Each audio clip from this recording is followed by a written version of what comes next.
ये कहानी है लेनोर्ड नाम के एक बूढ़े आदमी की। लेनोर्ड की शराब फैक्ट्री होने के कारण से धन दौलत की कोई भी कमी नहीं थी। यहाँ पर हमें बताया जाता है कि लेनोर्ड की बीवी काफी टाइम पहले मर चुकी है। इस वजह से लेनोर्ड उसे याद करने के लिए हफ्ते में 2 बार कब्रिस्तान में जाकर उसकी कब्र पर फूल चढ़ाया करता था।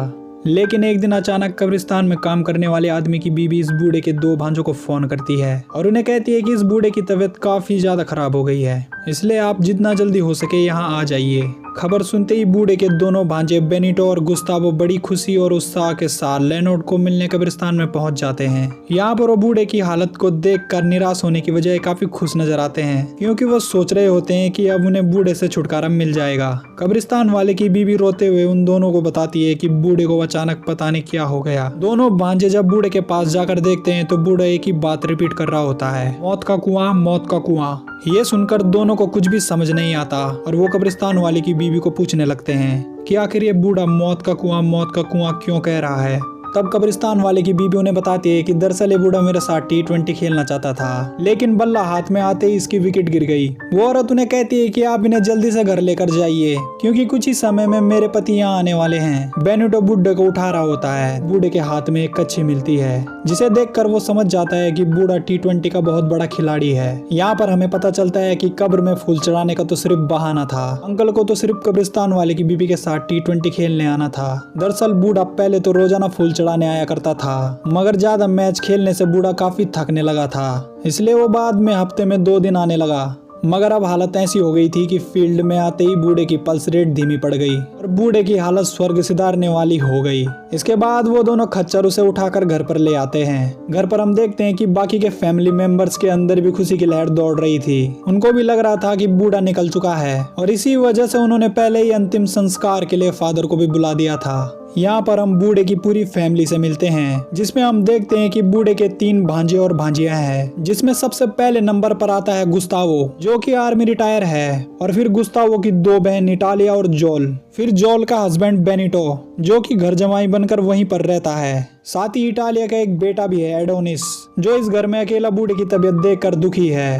और इनके साथ काम करने के लिए 2 नौकर भी है, जिसमें एक लड़की और एक लड़का है। अब डॉक्टर साहब को बुलाया जाता है, मगर जब डॉक्टर बूढ़े को चेक कर रहा होता है तो बूढ़ा एक ही बात बोल रहा होता है, मौत का कुआं, मौत का कुआं। डॉक्टर उनसे पूछता है कि ये मौत का कुआं क्यों बोल रहे हैं। तब बेनिटो डॉक्टर से कहता है कि इनकी उम्र हो चुकी है, इसलिए ये सटिया गए हैं। डॉक्टर उन्हें बताता है कि बूढ़ा काफी बीमार है और 1-2 दिन में उनकी टिकट कटने वाली है। ये सुनकर सभी लोग ना चाहते हुए भी अपना सड़ा सा मुंह बना लेते हैं, मगर डॉक्टर के जाते ही वहाँ खुशी की लहर दौड़ पड़ती है। अब बेनिटो मिस्टर कीज नाम के एक आदमी को कॉल करता है और उन्हें बताता है कि जल्दी बूढ़े की टिकट कटने वाली है। वो कहता है कि आप 1-2 दिन में यहाँ आ जाइए, क्योंकि तब तक बूढ़ा निकल जाएगा और हमारी आराम से डील भी हो जाएगी। यहाँ पर हमें पता चलता है कि बूढ़े के मरने से आखिर ये सब इतने खुश क्यों थे। दरअसल ये सभी मिस्टर कीज को बूढ़े की शराब की फैक्ट्री बेचना चाहते थे और फिर सारे पैसों को आपस में बांटकर मौज लेना चाहते थे।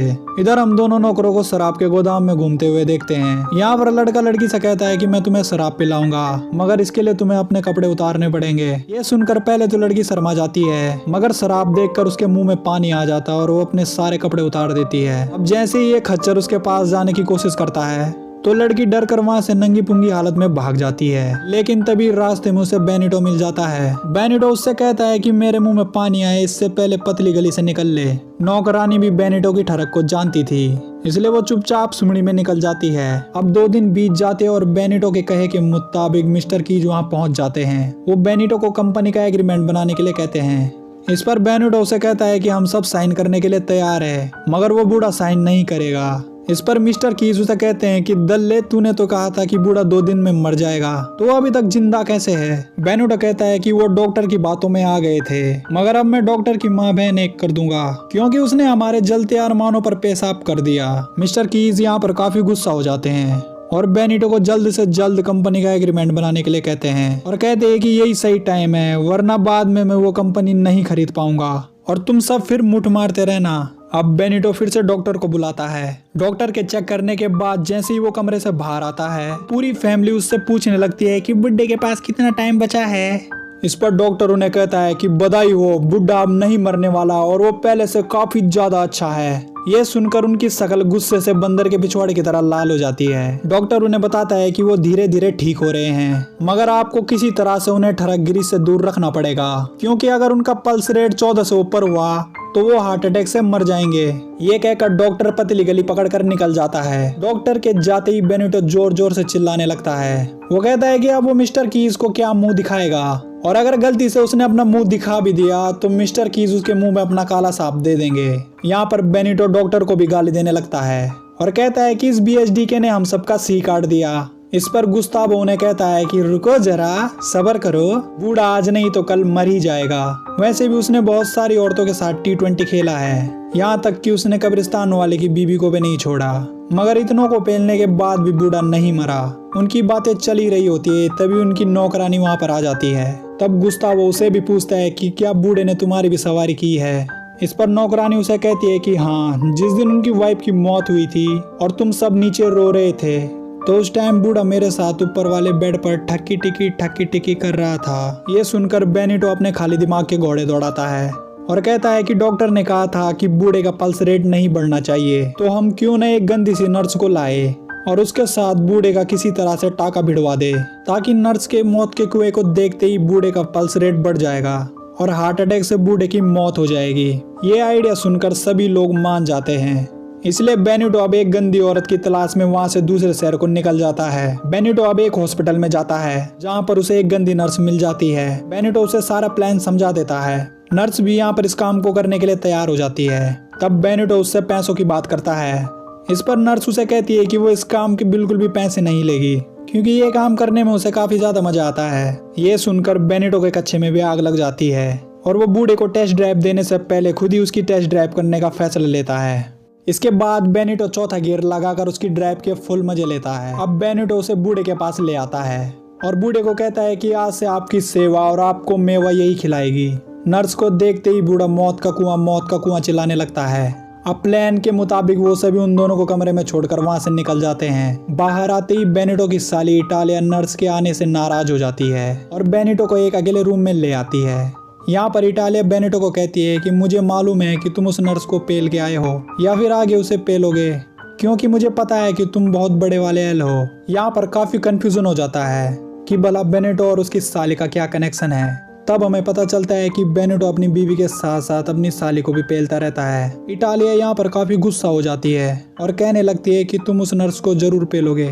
ये सुनकर बेनिटो काफी गुस्सा हो जाता है और उसके कपड़े उतारने लगता है। बेनिटो को ऐसा करते देख इटालिया कहने लगती है कि अगर तुम मेरे जरा से भी करीब आए तो मैं जोर जोर से चिल्ला दूंगी और सबको अंदर बुलाकर तुम्हारी पोल खोल दूंगी। मगर बेनिटो अब रुकने वाला नहीं था, क्योंकि उसने अब तक अपनी गन लोड कर दी थी। इसके बाद बेनिटो उसके सारे कपड़े उतार देता है। इटालिया भी चिल्लाना शुरू कर देती है, मगर यह शोर थोड़ी देर में बचाओ बचाओ से यस यस में बदल जाता है। इसके बाद वो दोनों असीम सुख की प्राप्ति करते हैं। रात को हम देखते हैं कि सभी लोग खाने की टेबल पर होते हैं। तभी इटालिया का बेटा एडोनिस वहाँ आ जाता है और वो नर्स को देखकर मदहोश हो जाता है। इधर नर्स भी मन ही मन सोचने लगती है कि इसका तो एक बार जरूर लेना है। अगले दिन नर्स बिना कपड़ों के स्विमिंग पूल में नहा रही होती है। वहीं एडोनिस झाड़ियों में छुपकर नर्स को देख रहा होता है और सोचने लगता है कि वाह माल हो तो ऐसी। वहीं दूसरी तरफ घर की नौकरानी गार्डन में अपनी चड्डी सलवार सुखा रही होती है। अभी वहाँ आर्मी रिटायर गुस्तावो आ जाता है और अपनी ठरक भरी निगाहों से नौकरानी की पैंटी को देखने लगता है। अभी नौकरानी पानी से भरी बाल्टी को गुस्तावो के मुंह पे मारकर वहाँ से चली जाती है। बेनिटो के पास मिस्टर कीस का फोन आता है और वो बेनिटो से कहता है कि वो जल्द से जल्द बूढ़े का काम तमाम कर दे, नहीं तो काफी देर हो जाएगी। ये सुनकर बेनिटो की फट जाती है और वो मिस्टर कीस को कहता है कि हाँ साहब हाँ हो जाएगा। बेनिटो अब नर्स के पास जाकर उसे कहता है कि अब तक बूढ़े का टिकट क्यों नहीं कटा। बेनिटो उसे जल्दी से बूढ़े का काम खत्म करने को कहता है। इस पर नर्स उसे कहती है कि साहब बस थोड़ा सा टाइम और लगेगा, जैसे ही बूढ़े के शरीर में एनर्जी आती है वो अपना काम कर देगी। इधर एडोनिस एक लेटर में गंदी गंदी बात लिखकर नर्स को भेजता है, जिसे पढ़कर नर्स भी खुशी के मारे उछलने लगती है। अगले दिन बूढ़ा नर्स के पिछवाड़े में एक जोरदार थप्पड़ मारता है, जिससे नर्स समझ जाती है कि अब बूढ़े के शरीर में करंट दौड़ने लगा है। इसलिए अब डॉक्टर को वहां पर बुलाया जाता है। डॉक्टर उन्हें बताता है कि अब बूढ़ा पहले से काफी ज्यादा ठीक हो गया है। ये सुनकर बेनिटो और गुस्तावो नर्स को अपने कमरे में बुलाते हैं और कहते हैं कि अब तो तुम्हें बूढ़े का काम 25 करना होगा और अब किसी भी हालत में तुम्हें बूढ़े की पल्स रेट बढ़ाकर उसे स्वर्गलोक से धारना होगा, नहीं तो मिस्टर कीज मेरी ले लेंगे। यहाँ पर नर्स उन्हें कहती है कि उसे डर लग रहा है क्योंकि बूढ़ा इन सब कामों में जॉनी सिंस का भी बाप है और कहीं वो मेरा मियाँ खलीफा जैसा हाल न कर दे। इस बार वो दोनों उसका हौसला बढ़ाते हुए कहते हैं, जीत जाएंगे हम अगर तू संग है, जिंदगी हर कदम एक नई जंग है, तो जाओ और विजयी होकर लौटना। अब नर्स भी जय माहिस्मती कहकर बूढ़े के पास जाती है और उसे अपने दोनों कद्दू दिखाने लगती है, मगर बूढ़े के अरमान जागते इतने में वहाँ पर एडोनिस आ जाता है, जिस पर बूढ़ा उसे कहता है कि आ गया कबाब में हड्डी बनने। इसके बाद बूढ़ा उसे वहाँ से भगा देता है, मगर तभी बेनिटो वहां पर आ जाता है। बेनिटो को देखकर बुढ़ा गुस्से से लाल पीला होने लगता है, मगर बेनिटो नर्स को एक सेक्सी किताब देकर वहां से चला जाता है। अब जैसे ही बूढ़ा अपनी गन में गोली भरने लगता है, तभी गुस्तावो अपनी आर्मी के परेड शुरू कर देता है। इसकी वजह से अब बूढ़ा अपने काम में ध्यान नहीं दे पा रहा था।